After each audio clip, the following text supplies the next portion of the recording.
What are you doing, Daddy? Painting a crib. What color? White. Where did you get the paint? Bought it at the store. Where did you get the brush? Bought it at the store too.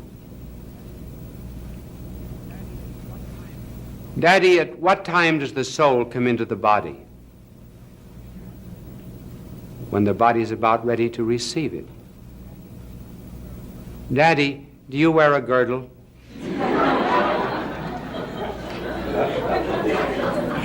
That's an example of how a child's mind flies from one subject to another, and shows also the result of listening to television. Late in February 1954, I gave a telecast on the death of Stalin. It was a funeral oration over the dictator. A few days later, on the 5th of March, his death was announced. We hope that what we're saying tonight will not be so prophetic. A word about the pattern of betrayal. The formula of world revolution. We're going to show the pattern by which the Soviet Union hopes to take over the world. This proceeds in 3 steps. We'll mention the 3 and then describe each of them. This first principle applies only to themselves, namely materialism. That is their philosophy of life. The second applies to themselves and to us.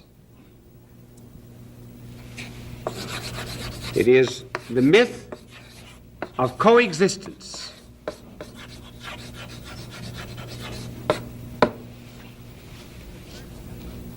And the third step, which applies to both Soviet Union and ourselves, is destroy with a kiss.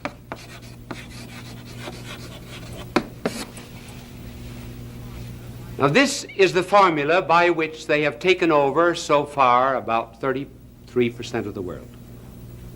37 out of 100 people in the world are subject to them according to these ideas. First, materialism. Materialism, as you know, is their philosophy of life, which believes there's nothing but matter. There's no God, no soul. Now, why these 2 denials? They're intrinsic to communism. Why no God? Well, we can understand that. The second paragraph of our Declaration of Independence states that it is a self-evident principle that the Creator has endowed man with certain unalienable rights. In other words, we have rights and liberties, like freedom of press, freedom of conscience, freedom of association, which do not come from the government, which do not come from the will of a majority, which do not come from a state. These rights and liberties come to us from God. Therefore, the state cannot take them away. That is our principle. Now, they have to deny God, because that would be another source of rights than the state or the party.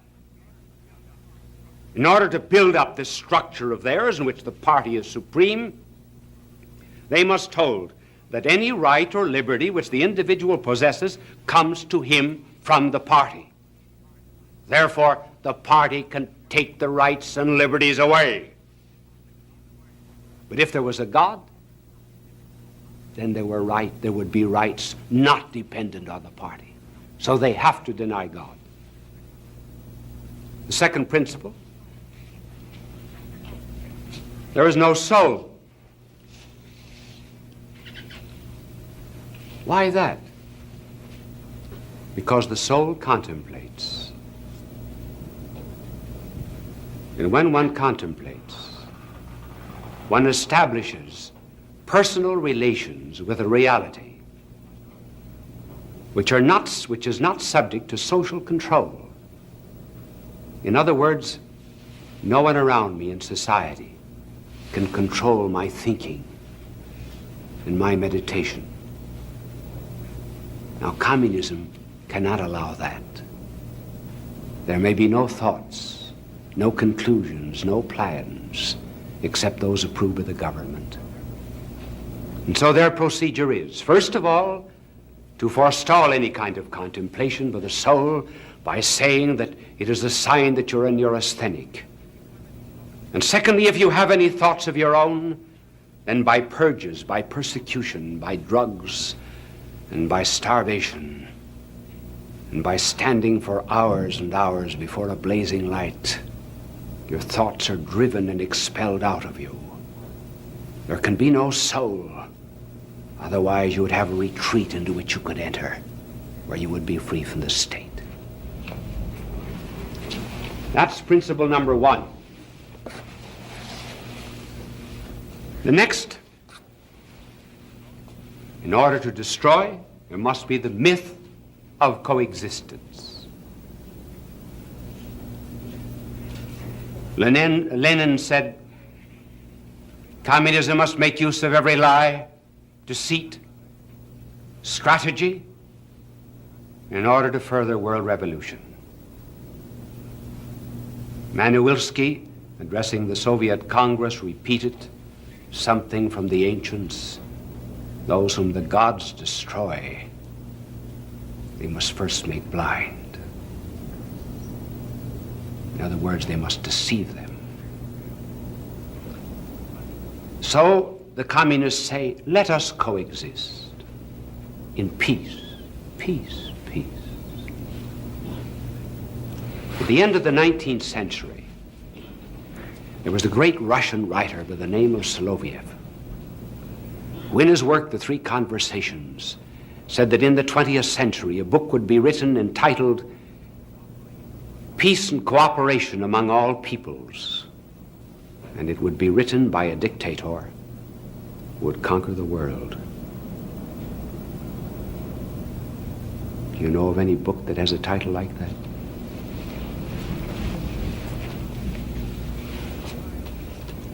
Why coexistence?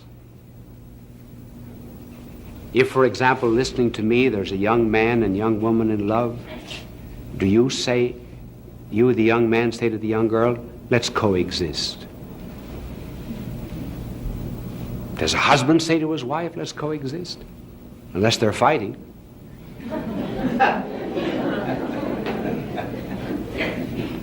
New York does not say to New Jersey, let's coexist. Canada does not say to the United States, let us coexist. Why then does Russia ask for coexistence? Interesting, isn't it? Here's the answer. Here are 5 houses. House 1, 2, 3, 4. Oh, that's all we'll draw. Houses. In this house is Mr. A, who believes in heating his house by gas. Mr. B believes in heating his house by electricity. Mr. C, oil. Mr. D, what have I got left? Coal. I don't, in case there's some sponsors around the nation that are in this business, I want to get them all in.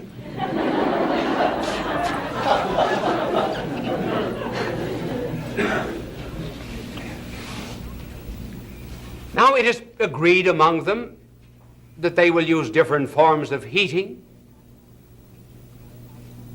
There's no problem of coexistence among them. But suppose someone moves into a house down here whose name is Mr. K. Mr. K.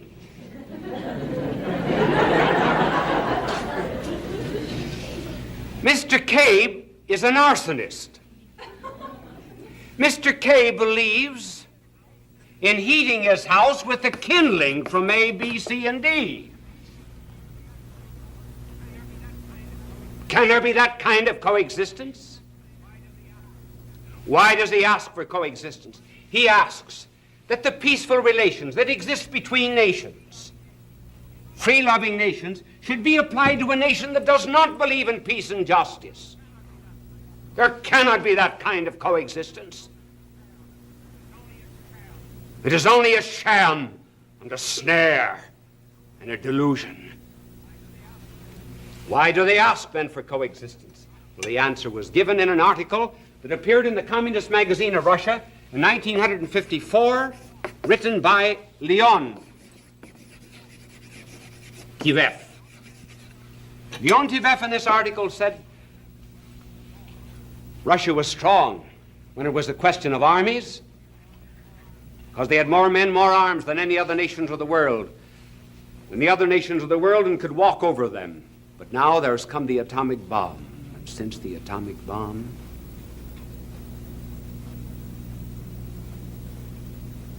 there can be mutual destruction. Soviet Union would be destroyed, so would other nations. So there must be, Mr. Leontiev goes on to say, long periods of coexistence until the historic moment comes when we are ready to strike. And when does that come? When does that happen? Well, that happens at a moment of greatest friendship, when a dictator visits another country to pledge loyalty and fidelity. As, for example, in 1939, when a treaty was signed between the Soviet Union and Latvia, Estonia, and Lithuania. Now, I could just as well read this off an idiot card, but the reason I'm not reading it off an idiot card, I'm reading, so I might just as well tell you. And an idiot card, I'd have to do this. I could use a teleprompter, and then I'd have to do this. So we're reading. These are the words of Molotov. These pacts of mutual assistance strictly stipulate the inviolability of the sovereignty of the signatory nations. Note that. The inviolability, in other words, of Estonia, Latvia, and Lithuania, 1939.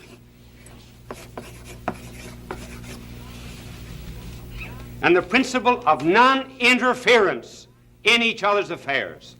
We stand for the scrupulous observance of these pacts on the basis of complete reciprocity. And we declare that all talk is nonsense about the Soviet Union trying to Sovietize the Baltic countries. That in 1939. Sovereignty of Estonia, Latvia, Lithuania.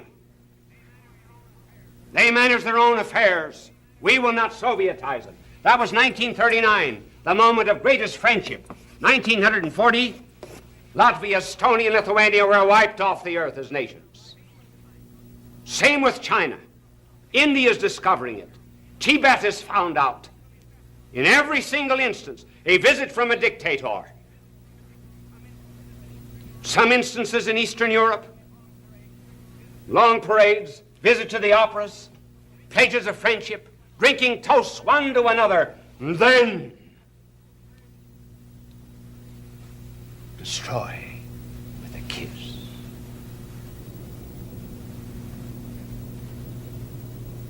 Where did they learn it? Where did this formula come from?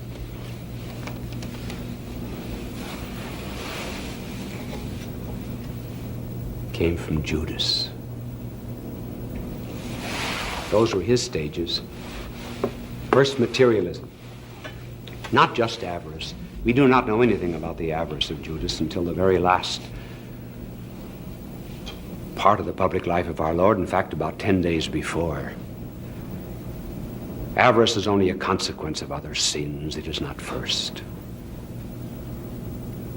The first mention we have of the fall of Judas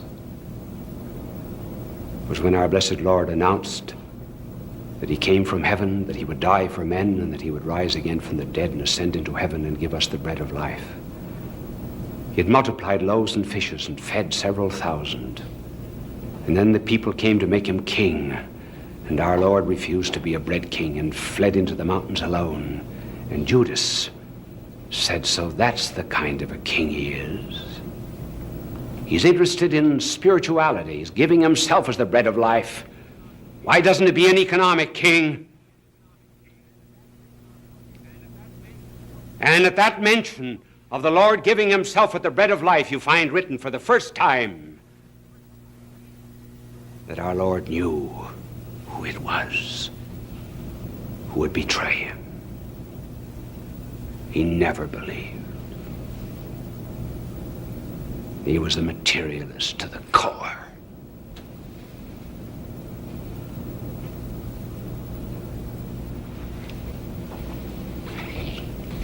But that was for himself. Materialism is for the Soviet Union. Judas's second stage. Coexist with others. Lie. Deceive. Put on a false front. Pretend you're a friend. Never let anyone know your intentions. Talk of peace, peace, peace. Did anyone suspect Judas? Of course, our Lord did, because he is the Son of God. But I mean among men. John was the only one. And John kept it to himself. None of the other apostles knew. I think Peter was under more suspicion than Judas. Because when our Lord called Peter Satan, that's when there opened up a quarrel among them as to who would be first. The mother of James and John interceded for her sons, and after the transfiguration, the apostles quarreled as to who would be first. Even at the Last Supper, they quarreled. You say, but they knew that Judas was avaricious? Not necessarily. The night that Mary Magdalene poured ointment over the feet of our blessed Lord, all the other apostles, with the probable exception of John, joined in, saying, why could not this have been sold for 300 pence and given to the poor? Remember that Judas alone did not say it. The others did not know it was he.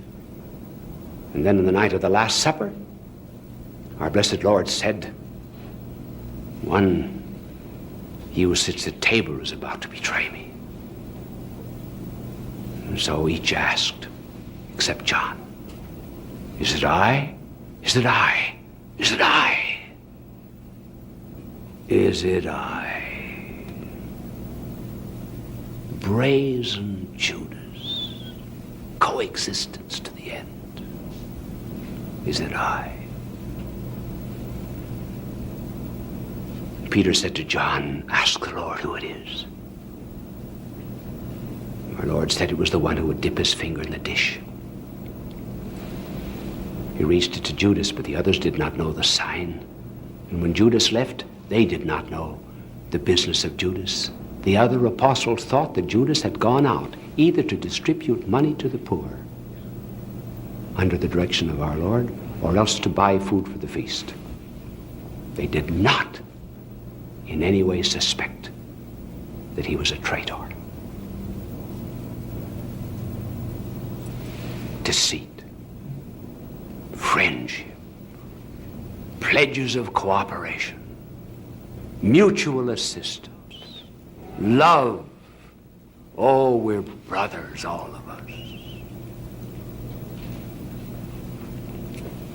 And then the third stage. When you have them all fooled, then it is that our blessed Lord meets him. And Judas came down over the brook of Kedron. Excuse me for looking down there, changing my watch. I want to find out how much time I've got. Only 1 minute left. Oh, the watch is wrong. I'm sorry. I had 2.5. I have 1 minute left. So we'll have to hurry very quickly. And Judas came down over the brook and threw his arms around the neck of our blessed Lord and blistered his lips with a kiss. And our Lord said, "Friend, wilt thou betray the Son of Man with a kiss?" Oh, yes. Some things are so sacred and divine, their betrayal must always be prefaced by some mark of affection. My fellow men, my countrymen, beware, lest you say, wouldst thou betray America with a kiss?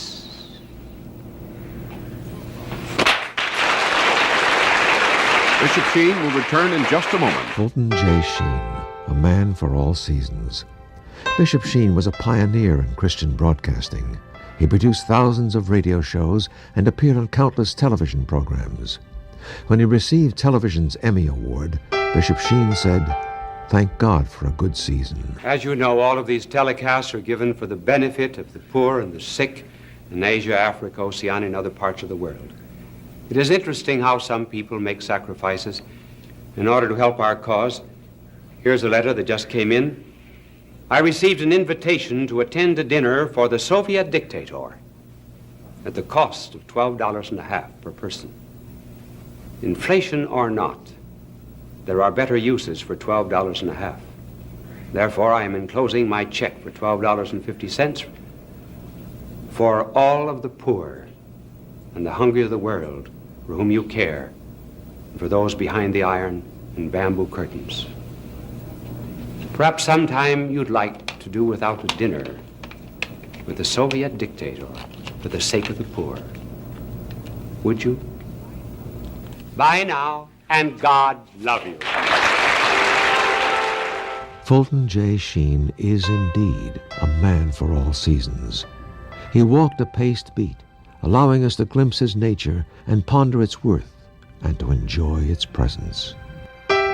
When I was coming in to the airport the other day, there was a soldier who evidently had been away for a couple of years, and his wife was there, young wife, to meet him at the airport, and they had a very warm embrace, and he was looking over her shoulder as he embraced her, and he says, "Oh, there goes Kitty McCoy." And the wife said, "Who is she?" Oh, he said, "She was the stewardess on our flight."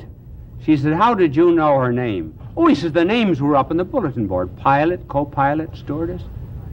She said, "What was the pilot's name?"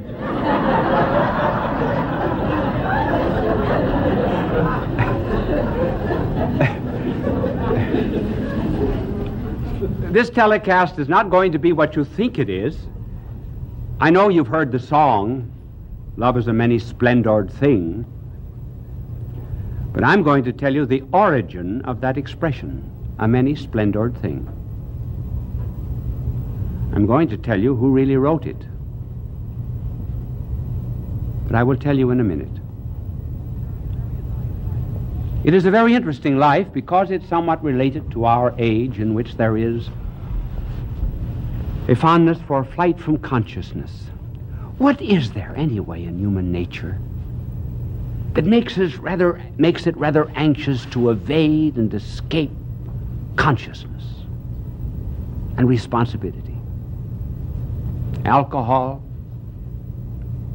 dope, sleeping tablets, whatever they happen to be. A way to avoid the responsibility of being awake. And I'm going to tell you the story of a man who had a flight from consciousness. And in this story, we find revealed the unconscious influence of little things. Jean Guiton, a member of the French Academy, said that while he was a prisoner of the Nazis in Germany, One night he and a number of other prisoners amused themselves by each telling how his mother and father met. Circumstances were quite accidental. Sale of a lottery ticket, chance meeting, fall on the street, blind date, wrong address. And here, as a result of these trivial things, here were men that were prisoners under a totalitarian system. It was the little thing that influenced the life of Francis Thompson, who wrote, "Love is a many-splendored thing." And what was that small thing? Well, this young man started for the priesthood, and he was told he did not have a vocation. And then he went into medicine. His fondness was literature. He used to produce as a little boy the plays of Shakespeare for his sisters. And as he was studying medicine in the University of Manchester, he roamed into every bookstore, and at that particular time there had just appeared a Life of De Quincey. He evidently had mentioned the fact that at home that he loved De Quincey. And on his 17th birthday, his mother gave him De Quincey's famous work, The Confessions of an Opium Eater.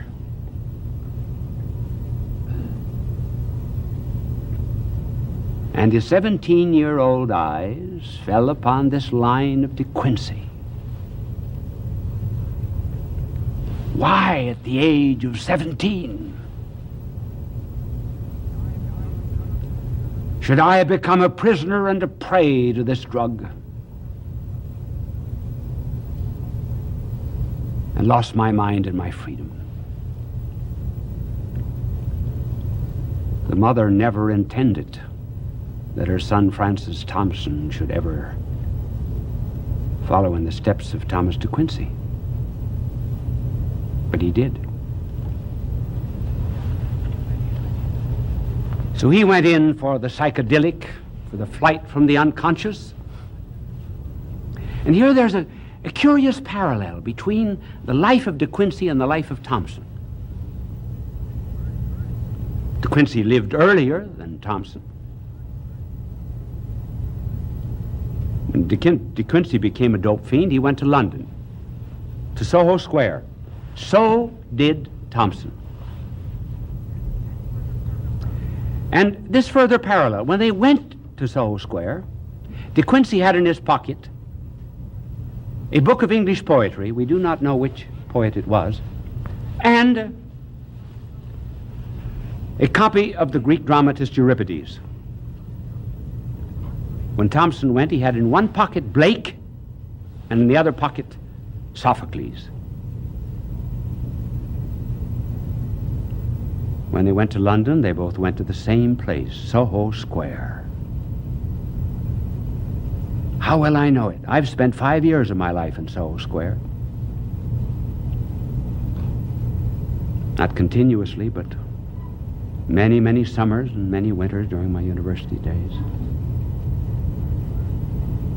It acquired its name in the 17th century because that was the area of London where the huntsmen used to gather to chase the hounds. And the head huntsman would call the hounds with Soho. It became known as Soho Square. It's very famous. Just a block away is Greek Street. That's where Karl Marx lived for a third of his life, in great poverty. This founder of communism, his wife said, "Karl, if you had only made more capital instead of writing about it, the whole world would have been better off." I had many experiences there in Soho Square with the type of person, of course, that Thompson actually is and was. But here are the two of them, decades apart, roamed the street. Thompson made a little money here and there, chasing cabs, holding a horse, selling matches, running an errand. Just a bum. A bum. Emaciated and thin from drug and hunger. No one was there to befriend him except a woman of the streets.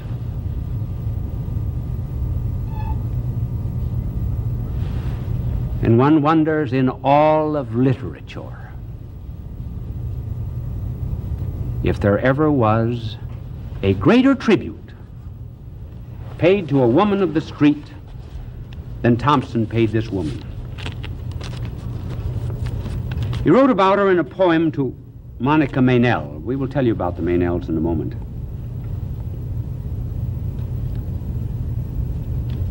And this is his description.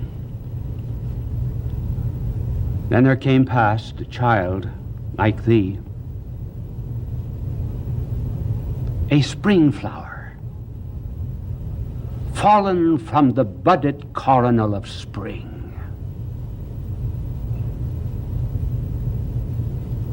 A spring flower, fallen from the budded coronal of spring. And through the city streets blown withering, she passed, oh brave, sad, lovingest, tender thing, and of her scant pittance did she give, that I might eat and live. Then fled a swift and trackless fugitive. The same thing happened to De Quincey. When he was in the depths of poverty and degradation, a woman of the streets befriended him. We know her name. Her name was Anne.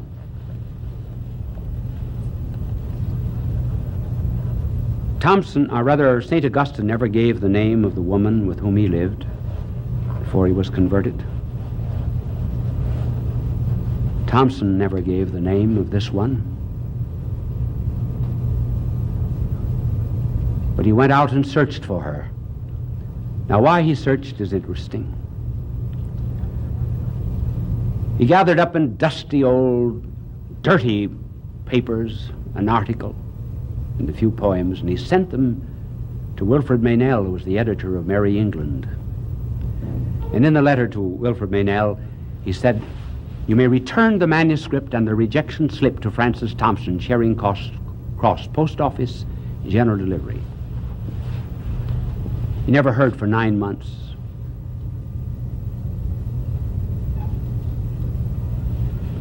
So in those 9 months, he went into despair.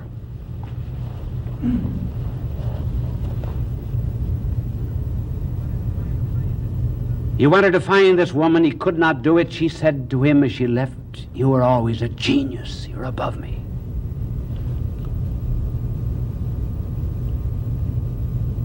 And sinking lower and lower, he then took up his residence in Covent Garden.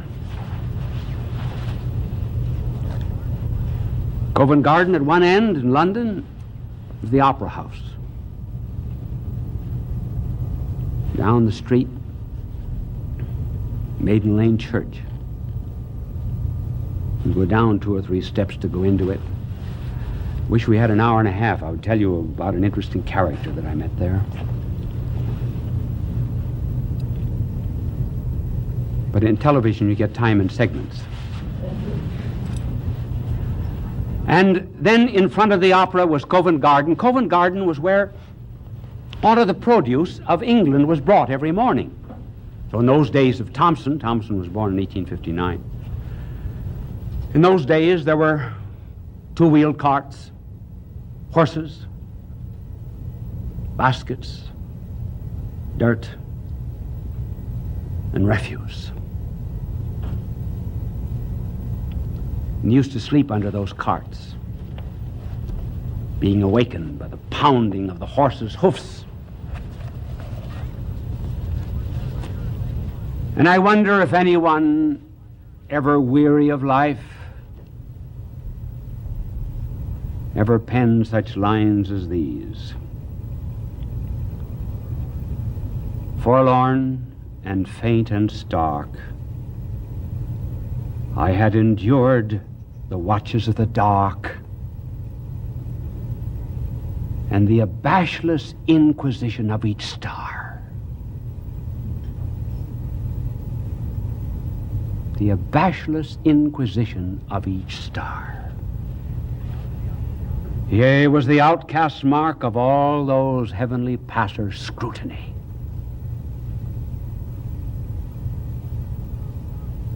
Stood bound and helpless for time to shoot its barbed minutes at me.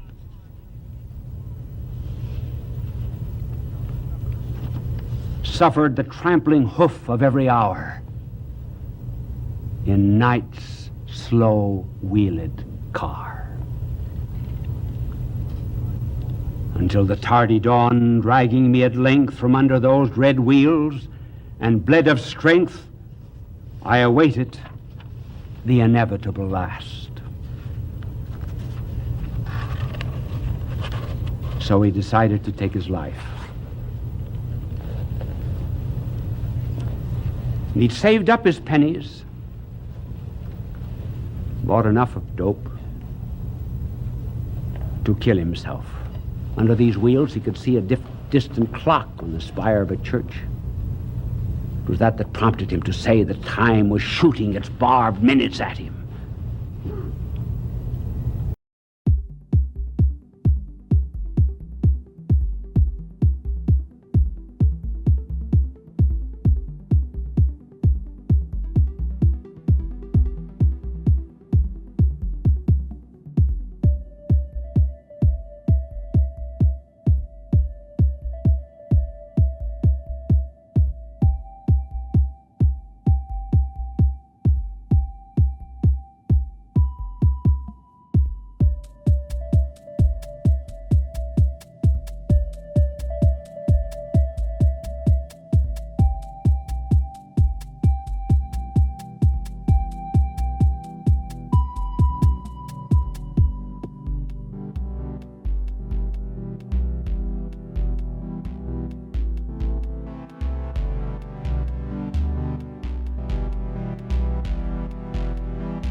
flames collide. Love will be our cosmic ride. Neon skies and endless waves.